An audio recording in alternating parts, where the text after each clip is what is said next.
Next week on Home and Away in the UK, Dana has an unconventional way of getting closure after ending her fling with Sonny. Will her plan work? Having put an end to her blossoming relationship with Sonny last week, after a terrifying ordeal at the hands of the River Boys, Dana feels it'd be a good idea to get some closure, but has an unorthodox way of going about it.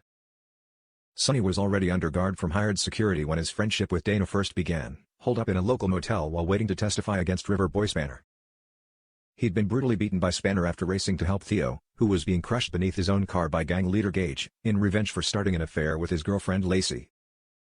Although the pair had previously met in Salt and shared a brief flirtation, Sonny began to get to know Nurse Dana as he recovered in hospital. After spending time together over a picnic hamper and a shared bottle of wine in the motel, Dana returned despite warnings from Remy, Adam Rowland, who was concerned about the danger she could be putting herself in. When Sonny attempted to distance himself, Dana pushed back, and the two eventually shared a kiss. Dana's sister Harper was far from impressed. Once she found out Sonny's full connection to the River Boys and the circumstances surrounding Theo's hospitalization, she made it clear that she didn't support the relationship. Despite the pair agreeing to keep their distance, after River Boy Diesel confronted Dana at Salt, Dana couldn't resist joining Sonny, Theo and Lacey for their trip to court. However, after everything that followed with the River Boys ambushing their car, Dana decided it had gone too far. When Sonny reached out again, hoping to talk, Dana reluctantly explained that she couldn't see him anymore. Harper was proud of Dana for putting herself first, and Dana resisted entering into conversation once more when Sonny approached the pair outside Salt. Next week, Dana is trying to move on, but her attention keeps drifting back to Sonny, especially when he walks into Salt during a girls' night out with Harper. Harper pushes Dana to look elsewhere, asking if there's anyone she'd be able to meet whilst doing her lifeguarding duties at the surf club, but Dana can't keep her eyes off Sonny across the room. Eventually, Dana finds Sonny alone on the balcony. Sonny's respectful, telling her he understands and supports her decision to end things. But Dana points out they never really got the closure they needed. The mood shifts, but is soon interrupted when Harper spots them making eyes at each other and drags Dana home. Later that night, as Sonny stares at his phone debating on whether to call Dana, she shows up at the apartment unannounced. They make small talk, before Dana flirtatiously claims that she's come for that closure they talked about. Soon enough, the pair drop the act and are embraced in a passionate kiss. The two clumsily make their way along the corridor without taking their hands off each other, as Sonny leads Dana to his room. "And now we can finally move on," Sonny later observes as they lie in bed in the afterglow.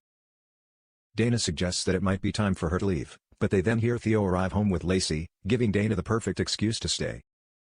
After all, they don't want things to be awkward when she's spotted leaving Sonny's bedroom. Sonny agrees and points out she can stay the night so they can work through more of their issues. The next morning, Harper's fury is palpable as she spots Dana, who didn't come home last night, approaching the diner cart with Sonny.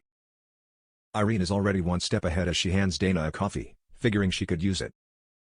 "Thanks, hardly slept," Dana pointedly says in front of a grimacing Harper. Later in the week, back at the coffee cart, Dana insists to Harper and Irene that she and Sonny are just friends, now having had closure. "Harper wanted me to put the issue to bed, so I did," she tells Irene, clearly enjoying winding up her sister. When Sonny then turns up, he shoots Dana a cheeky grin as they exchange hellos, and goes on to loudly announce to Irene that he's planning on heading to the surf club to play some pool later. Dana receives the not-so-hidden message loud and clear, as a disapproving Harper voices a reminder, "Just friends, remember?"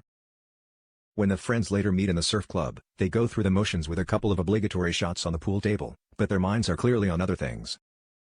It's not long before the pair are back at the pier apartment between the sheets.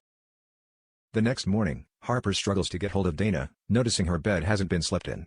Irene suggests she could be working a night shift at the hospital, but Harper's instincts tell her otherwise. She lets herself into the pier apartment and knocks on Sonny's bedroom door, asking if Dana is in there. Sonny does his best to cover, but Harper can hear every word he and Dana are saying through the door. Fuming, Harper bursts in and confronts Dana, who gives her a cheery greeting. As Harper orders her sister to leave, will Dana be willing to walk away from Sonny again just to keep the peace?